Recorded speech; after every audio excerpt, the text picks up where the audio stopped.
নমস্কার বন্ধুরা, আমি রুম্পার হেসেলে তোমাদের সকলকে জানাই স্বাগত। আমি আজ আবার একটি রেসিপি নিয়ে চলে এসেছি। আজ আমি শীতের সবজি ফুলকপি দিয়ে আর চারাপোনা মাছ দিয়ে একদম পাতলা ঝোল এই রেসিপিটা আমি তোমাদের মধ্যে শেয়ার করব। তো এটা সবাই তোমরা করতে পারো আমি জানি, কিন্তু আমি কিভাবে করি সেটাই আজকে আমি তোমাদের মধ্যে শেয়ার করব। আর শীতকালে এই চারাপোনা দিয়ে ফুলকপি দিয়ে বড়ি দিয়ে মাছের ঝোল করলে এত সুন্দর হয় খেতে, মানে আমি তো ভীষণই পছন্দ করি। তোমরা কে কেমন পছন্দ করো আমাকে কমেন্টস করে জানিও। আর ভিডিওটি প্রথম থেকে শেষ পর্যন্ত দেখার অনুরোধ রইল। সবার প্রথমে আমি তোমাদের দেখিয়ে নিই আমার কি কি উপকরণ লাগবে। এই যে দেখো, এখানে আমি চারাপোনা মাছ নিয়ে নিয়েছি। আমি এর মধ্যে নুন হলুদ দিয়ে রেখেছি। আর এখানে আছে আলু, মাছের সাইজ অনুযায়ী আমি দেখো আলুগুলোকে এইভাবে কেটে নিয়েছি। আর এখানে কেটে নিয়েছি ফুলকপি এইভাবে বড় বড় করে। আর এখানে আছে বড়ি আর ধনেপাতা কুচি, টমেটো কুচি, লবণ, এটা হচ্ছে এই ধনে গুঁড়ো, এটা হলুদ গুঁড়ো, আর এখানে আছে আদা, জিরে, লঙ্কা, আর আমি একটা পেঁয়াজকে একসাথে করে পিষে নিয়েছি। তা সবার প্রথমে চলে যাব গ্যাসের কাছে। আর আমি নুন হলুদ নিয়ে নিয়েছি, মাখিয়ে আমি সবার প্রথমে মাছটাকে ভেজে তুলে নেব। তাহলে চলো চলে যাই গ্যাসের কাছে। দেখো, কড়াই বসিয়ে আমি পর্যাপ্ত পরিমাণে তেল দিয়ে দিয়েছি। তেল গরম হয়ে গেছে, এবার আমি মাছগুলোকে ভেজে তুলে নেবো। এই যে দেখো, আমি নুন হলুদ ভালো করে মাখিয়ে নিয়েছি। আর রান্নাটা কিন্তু আমি সর্ষের তেলেই করব। আমি এখানে 2 পিস করে মাছ ভেজে নেবো, না হলে একসাথে ভাজতে গেলে মাছগুলো ভেজে যাবে। এই জন্য আমি 2 পিস করে মাছ ভেজে তুলে নেবো। দেখো, মাছগুলোকে উল্টে পাল্টে একদম লাল লাল করে ভেজে তুলে নিয়েছি। এবার ওই তেলের মধ্যে সবার প্রথমে আমি বড়িটা ভেজে তুলে নেব। বড়িটাকে একটু লাল লাল করে ভেজে তুলে নেব। দেখো, বড়িটাও আমি ভেজে তুলে নিয়েছি। এবার আমি ফুলকপিগুলোকে ভাজবো। ফুলকপিগুলোকে লাল লাল করে ভেজে তুলে নেব। দেখো বন্ধুরা, ফুলকপিটাও আমি ভেজে তুলে নিয়েছি। এবার আমি আলুটা ভেজে তুলে নেব। সবজিগুলো আগে থেকে ভেজে তুলে নিলে কি হয়, সবজিগুলো গোটা গোটা থাকে, ভেঙে যায় না। এই জন্য আমি সবজিগুলোকে আলাদাভাবে ভেজে ভেজে তুলে নিচ্ছি। এবার আমি আলুটাকে ভেজে তুলে নেব। আমি এর মধ্যে একটু সামান্য হলুদ গুঁড়ো দেবো। এবার আমি আলুটাকেও ভেজে তুলে নিচ্ছি। দেখো, আলুটাও আমি ভেজে তুলে নিয়েছি। এবার আমি ওই তেলের মধ্যে দিয়ে দেবো ফোড়ন। ফোড়নে দেবো হচ্ছে একটু গোটা জিরে দিয়ে দিলাম সামান্য। এবার আমি এর মধ্যে দেব বেটে রাখা জিরে, আদা আর পেঁয়াজ। একটা পেঁয়াজ আমি এখানে পিষে নিয়েছি। আর আদার পরিমাণটা কিন্তু খুব বেশি দিলে হবে না, অল্প পরিমাণে আদা দিতে হবে। এবার আমি মশলাটা দিয়ে দিচ্ছি।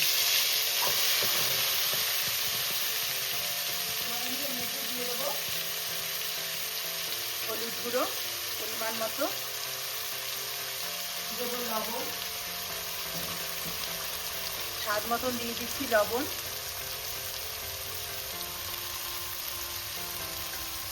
আর এর মধ্যে আমি দেবো ধনে গুঁড়ো। এই ধনে গুঁড়োটা এই চারাপোনা ফুলকপি দিয়ে রান্না করলে ধনে গুঁড়োটা দিলে পরে কিন্তু খেতে ভীষণই ভালো লাগে। এবার আমি মশলাটাকে ভালো করে কষিয়ে নেব। আমি এর মধ্যে কোনো লঙ্কার গুঁড়ো ইউজ করছি না। আমি কাঁচা পাকা যে কাঁচা লঙ্কাগুলো হয় আমি সেটাই পিষে নিয়েছিলাম জিরে আদার সঙ্গে। এবার আমি মশলাটাকে ভালো করে কষিয়ে নেবো। আর এর মধ্যে ভুলে গেছি, আমি এর মধ্যে দেবো এবার কেটে রাখা টমেটো। এবার আমি মশলাটাকে তেল ছেড়ে আসা পর্যন্ত ভালো করে কষিয়ে নেব। দেখো, মশলা আমার কষানো হয়ে গেছে, মশলা থেকে তেল ছেড়ে দিয়েছে। এবার আমি ভেজে রাখা ফুলকপি আর আলুটা আমি এর মধ্যে দিয়ে দিচ্ছি।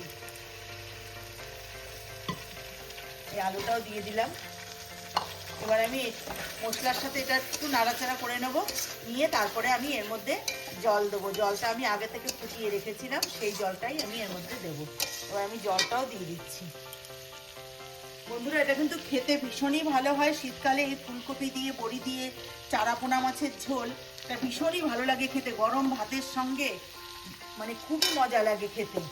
তোমরা অবশ্যই বাড়িতে একবার আমি যেইভাবে রান্নাটা করলাম অবশ্যই এইভাবে একবার ট্রাই করবে, দেখবে ভীষণই ভালো হয় খেতে।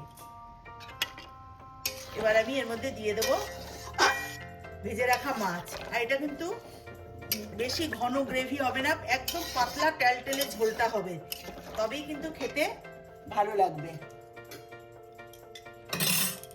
এবার আমি মাছটা দিয়ে দিচ্ছি। আমি এর মধ্যে আরেকটু জল আমার লাগবে, জল আমি আরেকটু দেব। জল আমি বেশি করেই ফুটিয়ে রেখেছিলাম, সেই জলটাই আমি আজকে দেব। মানে ঝোলটা একদম পাতলা হবে। বাস এতটুকুই জল আমি দেবো। এবার আমি ঢাকনা দিয়ে ঢেকে আমি মিনিট 15 ফুটতে দেব। তার সব শেষে আমি বড়িটা দেব।